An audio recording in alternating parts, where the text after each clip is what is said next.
Hai hai hai, balik lagi bersama gua Gary dalam program Film Klasik Tetep Asik.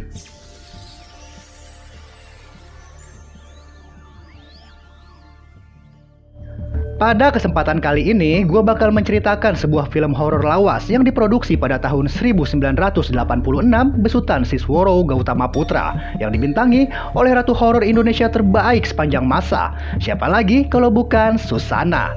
Oke, tanpa perlu banyak gibah lagi, langsung aja. Ini dia Petualangan Cinta Nyi Blorong. Film ini berkisah tentang seorang pemuda bernama Burhan yang merupakan seorang pengangguran setelah dipecat dari perusahaan tempat ia bekerja karena tersandung kasus korupsi. Burhan sendiri adalah kekasih dari seorang gadis yang bernama Karlina, yang tak lain adalah seorang anak direktur di perusahaan tempat Burhan bekerja pada waktu lalu. Walau orang tua Karlina tidak menyetujui hubungan anaknya dengan Burhan, namun lagi-lagi karena cinta, Karlina masih saja menemui pria yang dicintainya itu secara diam-diam. Dan karena hal itu, Burhan pun tak ingin menyia-nyiakan kesempatan tersebut. Ia pun mencoba untuk melampiaskan segenap birahi tingkat tinggi dengan mencicipi tempe mendoan anget milik Karlina. Namun Karlina yang menolak dan terus berontak mencoba melawan dengan terus mempertahankan kesuciannya. Namun Burhan yang merasa ngebagel dan terlanjur pusing kepala terus memaksa dengan merobek pakaian yang dikenakan Karlina. Namun Karlina yang kembali melawan akhirnya berhasil menyelamatkan diri setelah ditolong oleh Hansip dan warga yang tengah berjaga ronda. Burhan yang menghindar dari kejaran Hansip dan warga akhirnya berlari menyelamatkan diri ke tengah hutan.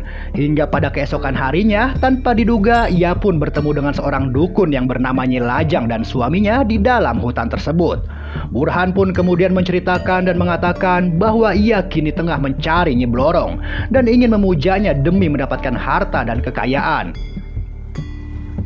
Lalu dukun berbadan ular itu pun mau membantu dan memberitahu Singgasana Nyi Blorong dengan sebuah syarat. Burhan pun mau membantu membalaskan dendamnya pada Nyi Blorong, karena Nyi Bloronglah yang telah mengutuknya sehingga menjadi manusia berbadan ular. Setelah mendapatkan kesepakatan, Burhan pun dilempar oleh Nyi Lajang ke tempat di mana Nyi Blorong berada. Lalu ia pun melihat dayang-dayang Nyi Blorong yang aduhai nan gemulai. Burhan pun kemudian dibawa masuk oleh para dayang ke sebuah goa untuk menemui sang ratu ular tersebut. Burhan pun kemudian mengatakan tentang maksud dan tujuannya yang ingin memuja dirinya. Nyi Blorong pun kemudian memberikan sebuah syarat yang harus dipenuhi oleh Burhan, yang dimana ia harus memberikan tumbal 3 nyawa perempuan dalam tempo waktu 1 minggu.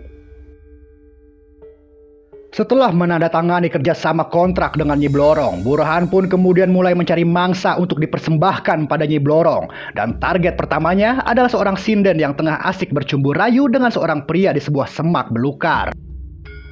Di saat sang sinden udah ngebet pengen dicolok, si pria justru meminta izin untuk membuang air kecil terlebih dahulu.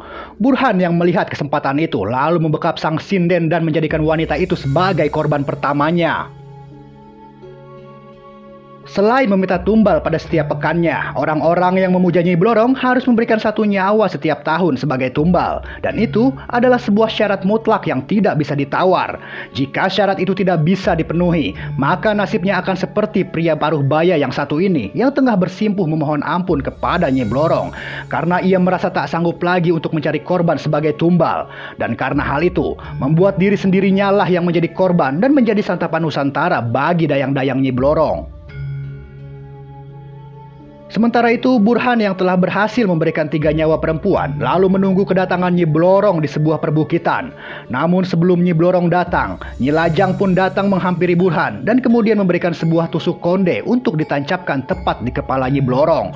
Tusuk konde bukan sembarang tusuk konde, karena dengan menancapkan tusuk konde itu, maka Nyi Blorong akan berubah wujud menjadi ular dan Burhan pun akan terbebas dari perjanjian dengan Nyi Blorong untuk selamanya. Tak berselang lama kemudian, Nyi Blorong pun akhirnya datang lalu membawa Burhan ke sebuah mahligai singgasana, yang dimana Nyi Blorong meminta untuk dipuaskan hasrat birahinya yang tengah memuncak.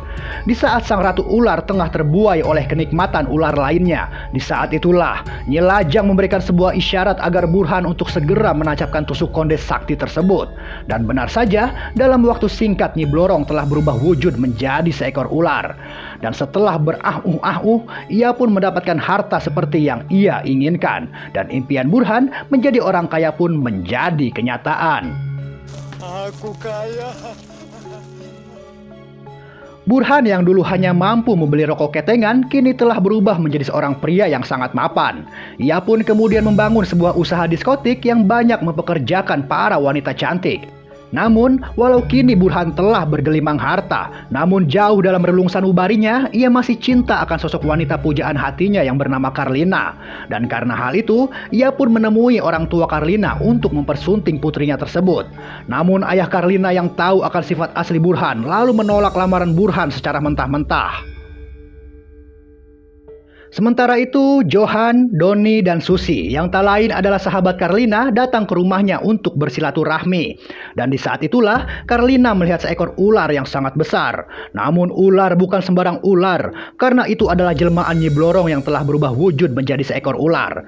Johan yang merupakan pencinta hewan lalu mengarungi dan membawa ular tersebut ke dalam rumahnya. Di sisi lain, Burhan yang merasa kecewa dan sakit hati karena lamarannya ditolak pun tak tinggal diam. Lamaran ditolak, Nyi Lajang pun bertindak. Ia pun menghabisi ayah Karlina dengan bantuan Nyi Lajang. Sementara itu, Karlina dibuat menari-nari di atas kematian ayahnya tersebut. Di tempat yang berbeda, Johan yang tengah memperhatikan ular yang dibawanya merasa heran dengan sebuah benda yang menancap tepat di kepala ular tersebut. Lalu ia pun mencabut benda itu dari kepala sang ular. Dan tak lama kemudian, ular itu pun berubah kembali seperti sedia kala. Johan pun sangat terkejut ketika melihat ular itu berubah wujud menjadi sosok yang ia kenal. Ia pun menganggap sosok itu adalah Susi, yang ternyata memiliki wajah yang serupa dengan Nyi Blorong. Hingga pada keesokan harinya, Johan pun baru menyadari bahwa wanita jelmaan ular itu bukanlah Susi. Karlina yang merasa khawatir akan keselamatan Johan lalu pergi bersama Doni untuk meminta bantuan pada seorang paranormal. Alih-alih mendapatkan perlindungan dari gangguan para dedemit, mereka justru malah dikibulin oleh paranormal tersebut. Lalu di saat Karlina dan Doni kembali, ternyata Johan dan Susi tengah disandra oleh segerombolan anak buah Burhan. Kemudian Johan dan kawan-kawan pun dibawa dan dikurung di tempat Nyi Lajang. Di tempat yang berbeda, Nyi Blorong tengah bercerita pada semua dayang-dayangnya perihal Johan yang telah menolongnya. Ia pun merasa telah berhutang budi atas semua kebaikannya. Dan tiba-tiba saja mereka mendengar sebuah isyarat bahwa Johan dan kawan-kawan kini dalam bahaya dan tengah memerlukan pertolongannya. Dan karena hal itu, Nyi Blorong dan para dayang-dayangnya pun bergegas pergi untuk membantunya. Lalu para dayang-dayang pun berubah wujud menjadi seekor ular yang kemudian menyebar dan melilit satu persatu anak buah Burhan. Dan hingga akhirnya Johan, Doni, dan Karlina pun berhasil bebas dan kemudian pergi ke tempat di mana Susi tengah ditahan. Yang ternyata Susi tengah disiksa oleh Nyi Lajang dan suaminya. Lalu tak berselang lama kemudian, Nyi Blorong pun datang untuk menyelamatkan Susi yang telah menjadi korban salah sasaran. Lalu tanpa banyak basa-basi, Nyi Blorong pun langsung melesatkan anak panah ular yang menancap tepat mengenai kerongkongan Nyi Lajang. Di sisi yang berbeda, Johan tengah dikejar oleh Burhan dan salah satu anak buahnya. Bak Litterfast dalam film Texas Chainsaw Massacre, anak buah Burhan mencoba untuk menumbangkan Johan dengan gergaji mesin yang dibawanya. Namun, Johan yang memiliki ilmu bela diri akhirnya mampu mengembalikan keadaan. Burhan yang melihat kejadian itu lalu turun tangan untuk menghabisi nyawa Johan. Namun di saat pertarungan itu tengah berlangsung, tiba-tiba saja Nyi Blorong datang untuk menghentikan pergelutan tersebut. Burhan yang telah berkhianat dan mengingkari janjinya akhirnya dijadikan tumbal oleh Nyi Blorong. Nyi Blorong pun lalu mengibaskan selendang hijau miliknya sehingga membuat Burhan terjun bebas dan hingga akhirnya tewas.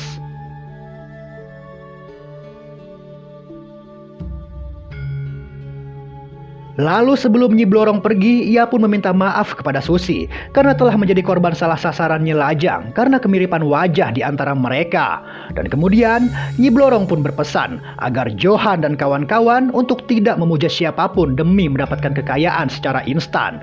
Karena pada hakikatnya mencari rezeki halal dari bekerja keraslah yang akan diridhoi oleh Sang Ilahi Robi. Oke Sobat Misbar, gak kerasa ya kita udah ada di penghujung cerita. Akhir kata gua Gary beserta kru yang belum ada yang bertugas mengucapkan sampai jumpa.